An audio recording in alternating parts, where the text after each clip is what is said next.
Hello everyone, I'm Rebecca and welcome back to my sewing room. Today we have another extra special antique piece to take a close look at, and this one was actually gifted to me by one of you. So thank you, Dean. It was so nice and thoughtful of you to think of me, and I love this piece. It's just beautiful. Thank you so much for allowing me to share it with everyone else. So this piece is dating from around the turn of the century as best as I can tell. And it's so cute and it's so pretty and it's so little and it's totally not going to fit my dress form. So do apologize for that, but this thing is tiny. Actually, in fact, based on the size, my best guess is that this was probably worn by a teenager or a very young woman because it is really quite tiny, both petite and small around. And of course, this is an example of survival bias because the reason this still exists is because no one else could fit into it. So the wonderful thing about this though is that it is actually a bodice and a skirt together. And so we even get to see how things like those random hooks that connect skirts to bodices, how they work together. And that is so cool. So without any further ado, let's go ahead and jump into the piece. So I actually want to take a look at the bodice first because, to be honest, I think some of the really cool details of this outfit are on the skirt and not the bodice. Now, the bodice did at one point have lace on it. I will pop a picture up here on screen that Dean sent me from, I think, when he acquired it, maybe before he acquired it, and you can see the lace around the neckline in that picture. The lace no longer is part of the bodice, so we are left with the bodice that looks like this. And there are some elements of this that are unsewn now, and I've kind of, there were a couple pins in it when it was sent to me, and I've kind of put 1 or 2 pins in as well, just so that it can help keep its shape and it doesn't lose that entirely. Now, it's not in great condition. Like, there are these large holes on here, and there are other holes as we go along as well, but it's such a cute piece. I don't know if the color is really coming across on screen. I think it's getting a little grayed out, but it's actually quite minty. It's this nice little mint green piece with the ivory on here as well. And it's just darling. To me, it looks like, again, just about the turn of the century. Sometimes it's hard to date things more precisely than that. And especially there's things like it doesn't have a tall standing collar. The sleeves gathering is fairly minimal. And then it's got this cute little wrap front layers. So I just want to take a look first at some of the cute decorative elements like the sleeves. So the sleeves have these adorable little satin bows around. And what's very interesting is that the inside of this little pointed cuff here is lined with the same fabric as at the neckline, including these tucks, which I believe are actually really part of the fabric, not tucks that have been applied. And that just goes in just this little bit of facing. So I guess if it flipped up, I don't think it was meant to be worn up, but I guess if it flipped up, you'd see that little bit of ivory facing, which is just such a sweet little detail there. Going on up the sleeve, one thing that I've noticed about the garment as a whole is that there's this kind of imprinted texture on it. And this, as far as I can tell, is not part of the fabric. It's not part of the understructure or anything. It looks like it was probably leaning against something in various parts. And so there's become a diamond texture on this. It's evident on parts of the skirt as well. And the fabric, by the way, I believe is a cotton or possibly a cotton silk blend. It's very smooth, like a sateen. So going on up the sleeve, we can take a look at this better on the back probably, but there's some gathers here at the back of the elbow, and it is a 2-piece seam with the under part of the sleeve being much narrower than the over part. You can see how it wraps all the way around that upper part of the sleeve. And it's the same sleeve all the way up, and then it does have gathers here into the shoulder. They're quite thick gathers. I think they are just kind of roughly gathered. I don't think they're meant to be pleats or anything. I think they're just roughly gathered into the shoulder. Now, looking at the neckline, we have that lovely ivory fabric again. And I will show you this funky closure shortly, but it's another one of our cool, funky closures that they loved so much in this era and that we seem to tend to forget about in modern patterns. So I think it's really interesting because closures of this era were almost all hidden like this, and that is what this one is as well. So let's go ahead and take a look at this funky closure. So we have this wrap front here first, and this has these sort of pleats all put into there. They come all together right here down at the closure, and this is the side. So center is just about here on this. This is off to the side. So that opens up first. You can see we've got some large hooks over here that look like they may have corresponded to either bars or possibly thread hooks. This is definitely the thread that was a result of that, but obviously there's nothing really there anymore. You can also see the threads where the lace was attached over here right on the edge. And I've, again, put a pin in just so we kind of don't lose things like this waistband that's kind of flipped in and integrated, but it's out of the same minty fabric. So once that flips open, then we have the other side, which again has these little pleats put in, and it's all brought nicely in here. This must have been finished off originally. I'm not exactly sure how it would have been finished off, but probably tucked back somehow and then having hooks put on that so that it could close over to the side, but that is just conjecture. And then here in the center front, we have a few hooks and eyes up the very center until it meets the collar lap right here. So those are the hooks and eyes. You can see we've also got some sort of a rust damage here, probably resulting from some of the hooks, because you can see there that hook is turning green as well. So definitely some water damage, rust damage, something like that. And we also have some that's from the boning probably, and I'll get to the boning shortly, but it is steel boning. So again, this part here probably would have hooked over here, but no sign of hooks or anything. Large rip here in the center. Again, this is not in great condition, but that's probably why Dean felt okay with parting with it, and I'm happy to take it because it is still really very easy to examine. And if anything, a lot of times when you have a bodice that's not in as great of condition, it's actually kind of easier to examine. So now we have this neck closure here. So this is kind of a faux frontispiece like they so often enjoyed, and this comes over here off from the center up here to the shoulder, and it hooks in with thread bars. So there are 3 hooks up here on the shoulder. You can see one is coming off right there. That hooks in right here with the thread bars that you can barely see the thread bars anymore because the fabric itself is shredding, but you can see like there's one there, one there, and one hidden in the shreds right there. So that's where that hooks over, and I like how they do the nice fabric just down to here because you only need it to here, but you need a little bit of extra, a little bit of overlap. And they even have bound the collar with that nice fabric. Now, something that may have been the case here, which I didn't know until recently when I believe it was one of Abby's videos that was talking about it, about how collars were sometimes just not attached to the bodice. So it's entirely possible that this had a standing collar because that would have been more popular at the time, most likely. But if it did have a standing collar, it's long gone. It's not here anymore. So we just have a collar that hits right at the base of the neck here, and again has the binding of the front.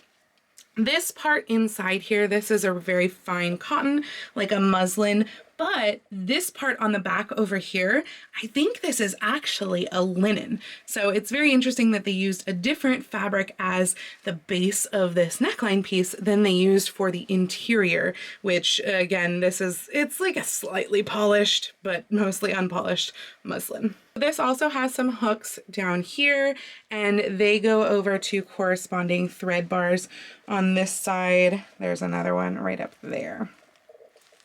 Now we have the hooks that go down the center front. It's very popular for the time to have your hooks and bars alternating. So that's what we have here. We have alternating hooks and bars, both sides, and I'm not sure if that made things more secure or what, but that would be my guess, that they made things more secure.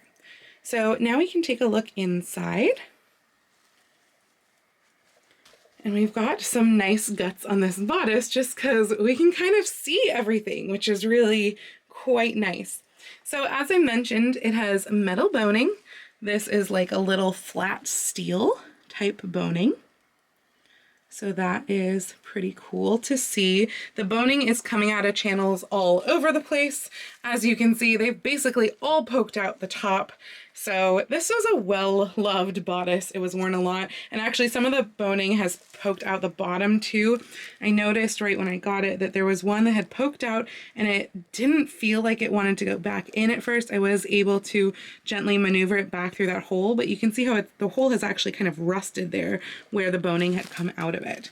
And it also goes with that rust spot there. So this is just a little rusty piece of boning right in there. The boning is in channels that have been pinked, but it's just made out of the same muslin as the base here. So it's not anything like special. And the seam allowance is tiny. I believe, based on the fact that there are 2 rows of stitching here, I believe that this may be a casing. So we have like this casing stitched here and then it's also stitched to the bodice. I'm not positive, but that's what I believe. We'll take a look at the back of the bodice too after we're done examining the front, but just from conjecture here, whenever you see a seam where you can't see the outer fabric, like right here, most likely that seam is only on the lining versus like these seams over here, these are flat lined together and then assembled. So that's why you get the seam there. They've been really nicely treated, by the way. I mean, look at that seam treatment. Like they have been folded in. You can't see any raw edges on these seams at all, whereas these seams were like really loosely pinked and super like starting to unravel. And you can see that over in the darts too, because they actually cut the darts and then with this sort of pinking style, and then they're like kind of unraveling. So there is boning in one of the darts, not the centermost dart, but there's 2 darts here, boning right here, and then there's boning side back, 2 on the side back actually. This one isn't on a seam, it's just floating in the back, and then center back as well. So quite a lot of boning, especially when you think of just the size of this garment and how tiny it is and how close together this boning is. So taking a look inside the sleeve, we have what appears to be a slightly different muslin or sateen even fabric inside. It really is shinier, so I think it is more of a sateen as opposed to like a lightly polished cotton like here. And it's a different shade. It's a little bit more tan, and I believe that's probably the actual color because it kind of carries through farther as well. I think there's been some discoloration, but not a ton. And this seam has been cut down and just sort of like sewn close to the edge here so that it wouldn't fray, but it's a fairly small seam allowance and it's fairly uneven. So parts are about 1/4, parts are maybe about 3/8 inches, but that's how it's going in there. And we also have our little loop to put it on the hanger, so that's quite nice. And it's interesting to see how things are fitting on here. For example, this wrinkle is just like part of this bodice. It doesn't pull out or anything like that. There's just a wrinkle on the lining for some reason, because the lining seems like maybe it was a little tall, question mark. So there winds up being this wrinkle here. And we also have just some interesting seaming in here as well. I'm really not sure why that is, but I think there's maybe some reinforcement you can see on this underpiece. So this area is actually multiple layers, whereas this is 1 layer. So I'm not sure why they would have done that, but it does seem like it kind of reinforces around the arm, maybe even acting like a kind of padding to smooth it out, because it feels like more than just 2 layers of the muslin. It feels like there might be something in there, maybe a very, very thin layer of batting that is fully built into the bodice here, but it could help provide some smooth lines right around the armpit, which if you remember back to my peppermint bustle vlog, I was having some trouble with there. I probably could have used a little padding right there myself. So the bottom here is bound with bias of the same minty fabric, and it's just turned up and sewn over like all of the boning channels and everything and whipped down with pretty tiny stitches. Okay, let's take a look at the back of the bodice. This is the back of the bodice, and you can see one of the little skirt hooks is left here right in the center back. There were two others right over here, and the skirt still has all three, but this is the only one that's left on the bodice. But I love that it still has the skirt hooks, because a lot of times we see bars and such on skirts or hooks on bodices. We don't know how they go together, and so this time we actually have at least remnants of all three on both pieces. So I think that's really, really great that we can see that. And then up here we have a little triangle of that nice collar fabric right up here. And then it's just sewn with like the world's tiniest stitches right there along the edge, just top stitch. And seriously, those stitches are tiny. And as I mentioned before, there is no center back seam on the exterior here. That is only in the lining. And then we do have tiny, tiny little side back pieces here. And then the front piece is what goes and turns into the gathers in the front. Also, I just want to point out that the seams don't match up. A lot of people were saying that I needed to like match these seams on my peppermint bustle, but like clearly theirs didn't always match up either. just throwing that out there. And that is really it for the back. It's a really pretty plain and simple back. Let's take some measurements and then take a look at the skirt. So we will start with the waist, which is about 12 inches flat, just shy of 12 inches flat. So we're looking at like a 24-inch waist here. And then the bust is a little bit harder to measure because we do kind of have a little bit of a poof here. Not much. She is pretty flat chested, but there is a little bit. So bust, I think we're looking at about just over 30. But yeah, it's pretty tiny.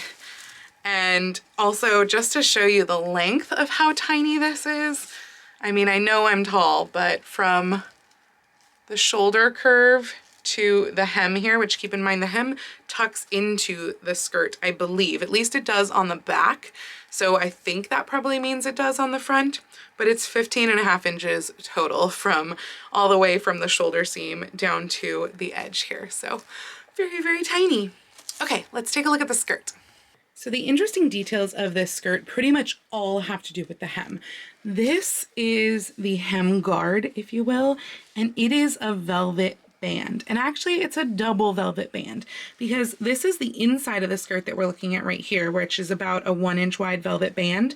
But inside of that it also has this little fold of velvet. So the fold of velvet is visible from the front side, and it is underneath the turn of the mint green, and then it's also underneath the velvet in the back. And you can see it worked because there's dirt on it, but it's actually done a really good job of holding up. I don't remember seeing any holes. I just kind of took a precursory glance at this, by the way, before I filmed this video. So it's not an unboxing, but I'm also not super familiar with it.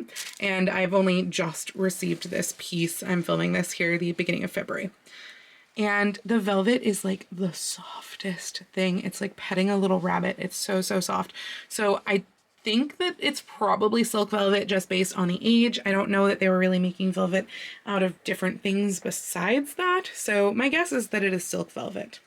And in some of the silk velvet, you can also see those impressions of that diamond motif, whatever this was against, maybe like some sort of a wire mesh something to create that line. You can even see it in the lining here a little bit, which the lining of the skirt is an unpolished cotton. So this is a heavier cotton than the bodice, not by a lot. It's still pretty thin, but it is completely unpolished and a little rougher of a feel of cotton.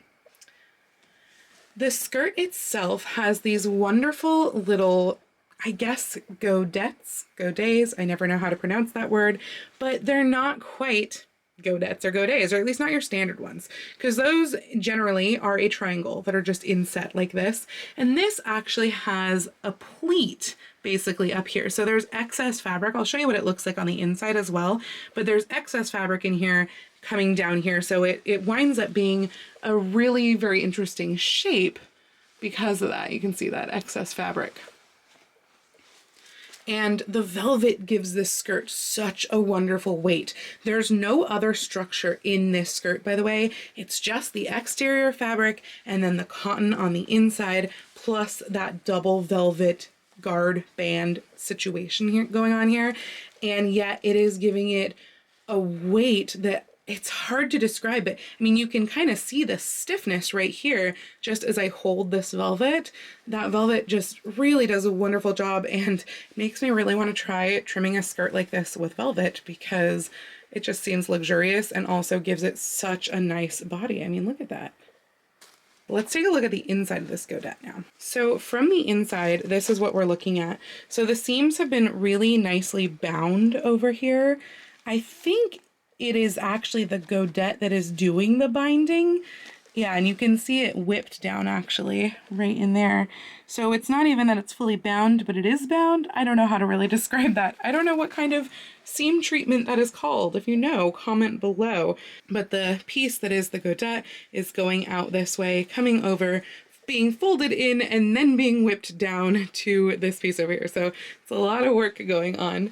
And then, as I mentioned, the top of it here is in a fold. And what's interesting is that it's raw. I mean, they've whipped it, but it's raw right here. So yeah, it's fraying a little bit. It's okay. But it's just kind of put in there, kind of shoved in there, and made to give this really neat look as a little flare out just at the bottom. And I'd say that's about 15 inches long, this whole godette piece. And there's a bunch of them. There's one here, there's one here, there's one there, and then there's one here. So there's 4 of them total. And those godettes are all on the front of the skirt. So just kind of holding up the front of the skirt. At the hem here, we have all of those godettes like this. The back is shaped very, very differently than the front, so I will show you what the back pleats look like. But looking at the waistband area of the skirt up top, you can see that these just come up to much narrower panels that are fitted into the waistband. And the waistband is just more of the mint, and it's backed with the muslin from the inside. Looking at the back pleats then, this is the closure right here in the back. The back pleats here are super deep, I mean, comparatively speaking, because there are no other pleats. And it's also the closure. And so it has 2, or it did have 2 hooks and 2 eyes here. And then we've got those nice deep pleats right there. You can see it's down to almost my 2nd digit of my finger. And it has no like separate facing or anything up here. It's just the skirt back that is being used as a little placket. And it's been finished with more of those super, super tiny stitches with the muslin just top stitched. And then it ends down here, and it's been whipped together to this side. And this side also is not like a placket or anything, it's just the skirt turned over. This side has been whipped instead of using machine stitches. And somehow, I guess, I don't know if this was a patch job or what, but they either patched or ran out of the mint fabric for the very center. That said, I don't think it's been taken out or anything. That's why I think this is more of a patch job than an original piece of the skirt. So you can see that the back really flares out because of all this pleating. So when I fully lay the skirt out like this, you can really see just how flared out it is at the very bottom. It's honestly quite close fitting up here at the top and then flares out so much here. And then the back has so much more flare. You can see that as I've tried to lay it out here, it's actually like gathered up in the back because the back is so full that I can't just lay it out flat. There's so much more fullness in the hem at the back than the front, even with these godets. So I will flip this over so that you can see the seam lines in the back, but hopefully you are able to see the seam lines here in the front. So you can see there and there, and then there's one right on either edge, and those are going to the 4 godets. So before I flip it over, I just want to show you the eyes that go to the hooks on the bodice. So, what were the hooks on the bodice? So these are them, and that will keep the skirt nice and in place over the bodice. You just hook it right there. There may have been a decorative belt to this at some point too. It's hard to say, but they were pretty popular in that era. So let's take a look at the shape of the back. So I tried to lay it out kind of the same, but the back pieces are actually so large that it fully falls off the tables. So this is that side seam that we're looking at on the edge there. And then there's actually a small piece here. And then we have our really large center back pieces. So there is a seam right in the center back, and then this is the big swinging piece. So it's really quite a large piece, and it goes up and does those pleats up here at the waist, but that is what is giving so much fullness to the back of this skirt. So judging by the narrowness at the top and then the fullness in the back, that's another thing that makes me think it's really probably just around the turn of the century, maybe even a couple years before the turn of the century. We might be looking more at about like 1898-ish here, but I think we're pretty close. But this dramatic flare is definitely a 90s thing. They started to get a little bit smaller in the Edwardian period. But because of the slimness of the front, that's what makes me think really, really late 90s. And really, that's about it. This is pretty simple construction, but it's so gorgeous. I wish it fit the dress form, but again, it's tiny. So someday maybe I'll be able to find a tiny dress form. I think I need like a size 0 or smaller because people today don't have 24-inch waists. So anyway, I do really hope that you enjoyed this piece. I think it's just absolutely beautiful. That mint color and then the velvet at the bottom of the skirt and all of that little gathery, crossy over bit of the bodice and the little bows at the sleeves. It's just so, so darling, and that is why it makes me think that this was for a very young woman or a teenager at the time, but it is so cute. So thank you so much again to Dean for sending me this absolutely gorgeous piece. I am so thrilled to add this to my collection. So I do hope that you enjoyed this video. If you like this video, please go ahead and click the thumbs up icon. And if you'd like to see more videos like this, please go ahead and click subscribe and the little bell icon to be notified every time I post a new video. I do post videos here on YouTube twice a week with my sewing vlogs on Tuesdays and other costuming content like this out on Saturdays, but I post every day over on my Instagram, so please go follow me on Instagram. That's at Lady Rebecca Fashions. And if you would like to support me and all that I do on this channel, I do have a link to my Patreon and my Ko-fi account down below. And I would like to thank these patrons here for being so wonderful and helping me out so much with all of the support of my channel. Again, if you want to be listed here too, please go ahead and join my Patreon. The link is in the description. So again, thank you so, so much for joining me. Have a wonderful week, and I will see you very soon in my next video. Happy sewing!